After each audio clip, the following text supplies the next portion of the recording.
Os rumores de que Jürgen Klopp vai treinar o Real Madrid na próxima temporada só aumentam, e isso porque o portal Defensa Central informou que o alemão já comprou uma casa em Madrid no valor de 4 milhões de euros. Ela fica apenas a 1 hora do Santiago Bernabéu. Já o jornal El Nacional afirmou que Toni Kroos, ídolo do Real e aposentado desde 2024, tem atuado como intermediário nas negociações e descreveu que Klopp estaria bastante interessado na mudança para o time merengue, cogitando deixar o seu cargo de diretor global no grupo Red Bull. Ainda segundo o jornal, o técnico de 58 anos já teria conversado com Alexander-Arnold, informando que o jogador com o qual trabalhou no Liverpool seria um dos pilares do seu novo projeto.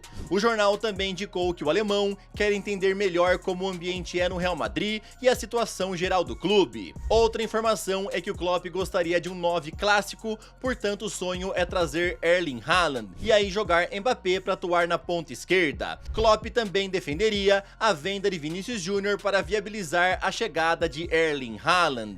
Meus amigos, o que vocês pensam a respeito disso? Imaginem só Jürgen Klopp e Erling Haaland chegando nessa janela de meio de ano para a próxima temporada, né? Ele sabe aí que o Haaland não custaria nada barato e por isso que defenderia, né, a saída do Vinícius Júnior, que renderia uma boa grana. Talvez uma revolução poderia acontecer, né, no elenco com a chegada do Klopp, com várias mudanças. Qual que é a sua opinião a respeito disso? Se realmente acontecesse essa parada que ele quer fazer, né? Vender o Vinícius para trazer o Erling Haaland. Vocês acham aí que seria bem interessante ou é melhor manter o Vini Júnior? Comenta aí a tua opinião, tá bom? Eu sou o Todd e seja muito bem-vindo para mais um vídeo aqui no canal, onde eu vou te contar muito mais coisa interessante. Bora daquele giro pelos principais jogos que tivemos ontem aqui no Brasil. Bora ver como é que foram os jogos da Europa. Também teve jogo muito interessante na Arábia, onde Benzema fez a sua estreia. John Arias é o novo jogador do Palmeiras. Vou te dar novidades em relação a Cristiano Ronaldo, pois a Liga Saudita respondeu ao Robozão. Bora conversar sobre tudo isso e muito mais.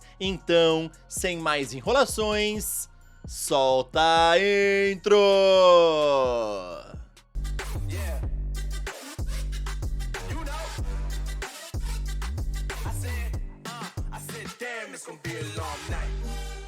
Ontem o Corinthians venceu de forma tranquila o Capivariano por 3-0 pelo Paulistão, com gols de Dieguinho, Guinegão e Kaique. Em noite de golaços, o Remo venceu por 3-0 o Águia de Marabá pelo Campeonato Paraense. Pelo Pernambucano, Santa Cruz venceu por 2-1 decisão e largou na frente por uma vaga na semifinal. Completando a segunda rodada do Campeonato Brasileiro, ontem tivemos empate em 1-1 entre Bahia e Fluminense, mesmo placar do jogo entre Vasco e Chapecoense. O Cruzeiro levou a virada do Coritiba e foi bastante vaiado pela torcida. Após 2 rodadas, Red Bull Bragantino lidera com 6 pontos. Palmeiras, Chapecoense, Mirassol e Fluminense completam G5 com 4 pontos. Na zona de rebaixamento temos Santos, Remo, Corinthians e Cruzeiro. O Atlético Mineiro segue ativo no mercado em busca de reforços e demonstrou interesse em trazer Kevin Lomônaco do Independiente. O defensor está no radar da diretoria, já que eles têm como de suas prioridades no mercado a chegada de um jogador para reforçar o setor defensivo.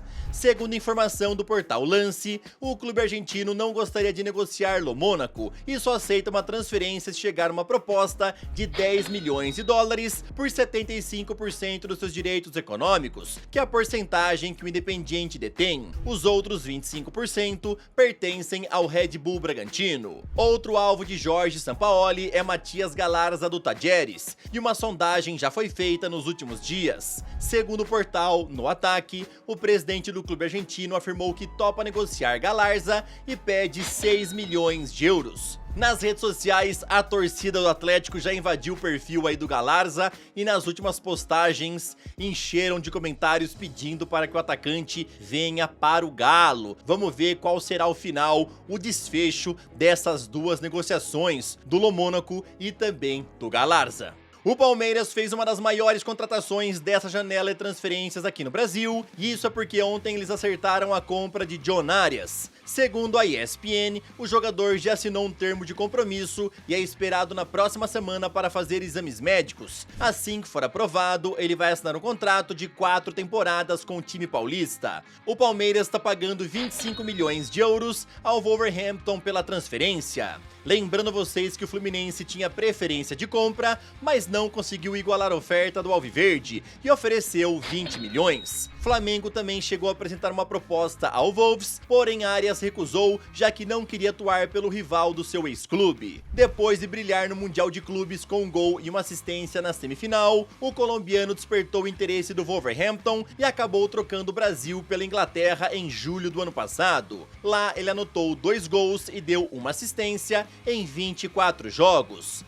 Meus amigos, agora eu quero fazer uma pergunta pra vocês. Uma pergunta que inclusive foi muito comentada ontem nas redes sociais. Qual time do Brasil fez a melhor contratação? O Flamengo contratando Lucas Paquetá, Gerson sendo contratado pelo Cruzeiro ou o Palmeiras contratando John Arias? Comenta aí a tua opinião, qual foi a melhor contratação? Agora, rapidão, queria te pedir aquela moral, deixa o like no vídeo, se inscreve no canal e também ativa o sininho. Aqui sempre tem vídeos novos pra te deixar muito bem antenado em relação a esse esporte tão maravilhoso e amado por todos nós. Ontem, Karim Benzema fez a sua estreia pelo Al Hilal e não poderia ter sido melhor. Ele simplesmente marcou um hat-trick e deu uma assistência na vitória por 6-0 em cima do Al Okhud pelo campeonato saudita. Na estreia de Ademola Lookman, que inclusive marcou um gol, o Atlético de Madrid goleou por 5-0 o Betis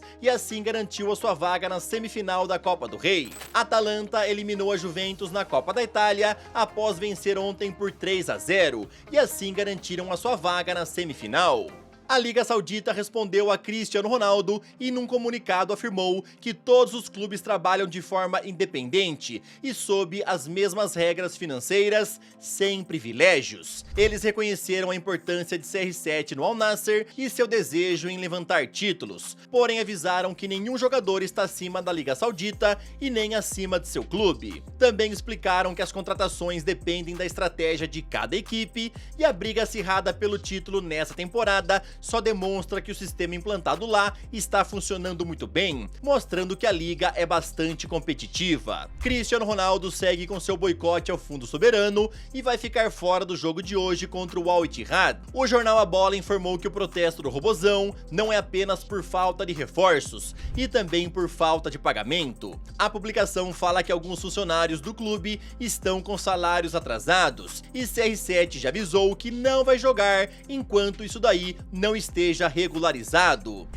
Meus amigos, a situação do CR7 na Arábia só vai ficando cada vez mais quente. Então, os sauditas já responderam, deixando bem claro, né, que não irão aceitar as exigências feitas por ele e falaram que nenhum time lá tem privilégio, que o Al Hilal não tem mais privilégio que o Al Nassr, por exemplo, em relação a reforços. O Cristiano Ronaldo está bastante irritado, já ameaçou deixar o futebol árabe no meio do ano, e isso daí até foi confirmado pela CBS. E como eu falei pra vocês nos últimos vídeos, né, caso realmente ele vá embora, ele é alvo de times da Europa e também de times lá da MLS. E agora eu quero perguntar pra você, se ele realmente voltar pro futebol europeu, você queria ver ele aonde? Talvez mais uma vez no Manchester, agora sob o comando novamente, né, do Michael Carrick, talvez lá na Itália, junto com o Luka Modric no Milan. Qual que é a tua opinião? Responde aí. O Barcelona está à procura de um sucessor para Lewandowski e parte da torcida está sonhando com Endrick, que vem arrebentando pelo Lyon nesse começo de 2026. Alguns estão comparando nas redes sociais o caso do brasileiro com o de Samuel Eto'o,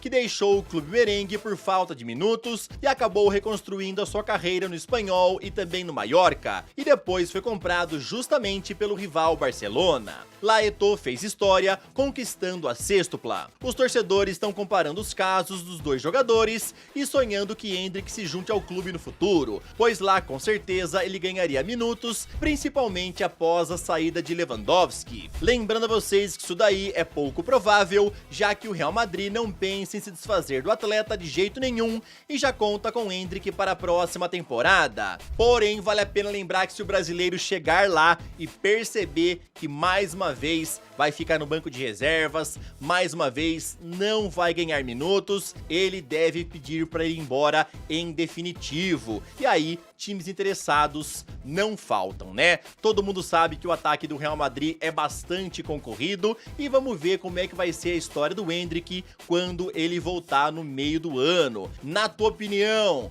você aí gostaria de ver o Endrick fazendo a mesma coisa que o Samuel Eto'o fez no passado, trocando o Real pelo Barcelona? Vocês acham aí que o atacante brasileiro seria mais valorizado na equipe catalã? Comenta aí a tua opinião. Esse foi o vídeo desta sexta-feira, espero que vocês tenham gostado. Tamo junto, valeu e falou!